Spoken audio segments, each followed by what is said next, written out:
Terungkap pekerjaan lain Dr. Andi Ibrahim tersangka uang palsu UIN Alauddin Makassar di Kabupaten Goa, Sulawesi Selatan. Ternyata, Andi Ibrahim bukan hanya kepala perpustakaan dan dosen UIN Alauddin Makassar. Pekerjaan lain Andi Ibrahim baru ketahuan saat hari Jumat lalu.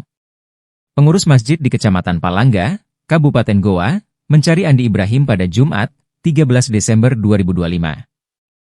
Pengurus mencari Andi Ibrahim lantaran belum mengetahui jika Andi Ibrahim yang ditetapkan tersangka uang palsu adalah sosok yang dikenalnya itu. Padahal Andi Ibrahim bersama 16 tersangka lain sedang mendekam di penjara Polres Goa. Selain 17 tersangka, polisi juga masih memburu 3 DPO uang palsu. Diberitakan sebelumnya, tersangka sindikat uang palsu di UIN Alauddin Makassar bertambah jadi 17 orang. Selain itu, polisi juga mengejar 3 daftar pencarian orang, DPO, yang diduga kuat juga terlibat dalam kasus tersebut. Sebanyak 17 tersangka ini ditampilkan saat konferensi pers dipimpin Kapolda Sulsel.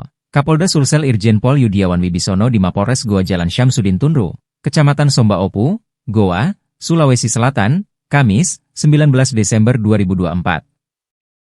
Yudiawan Wibisono didampingi Kapolres Goa, AKBP Ronald Simanjuntak, dan perwakilan Ban Indonesia Sulsel.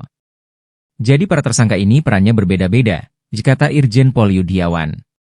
Ada yang memproduksi, jual beli hingga mengedarkan uang palsu.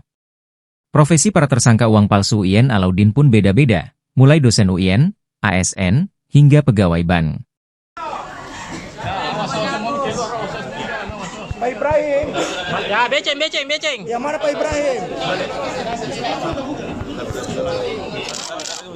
Ya, aman, steril. Pak Ibrahim, buka maskernya Pak Ibrahim. Ibu.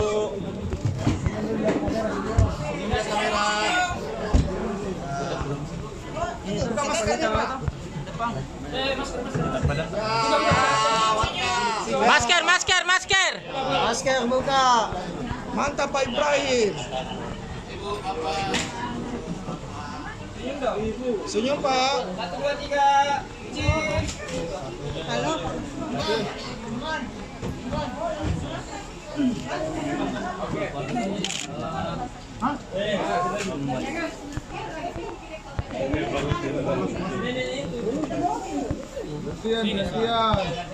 Download Tribun X sekarang, menghadirkan lokal menjadi Indonesia.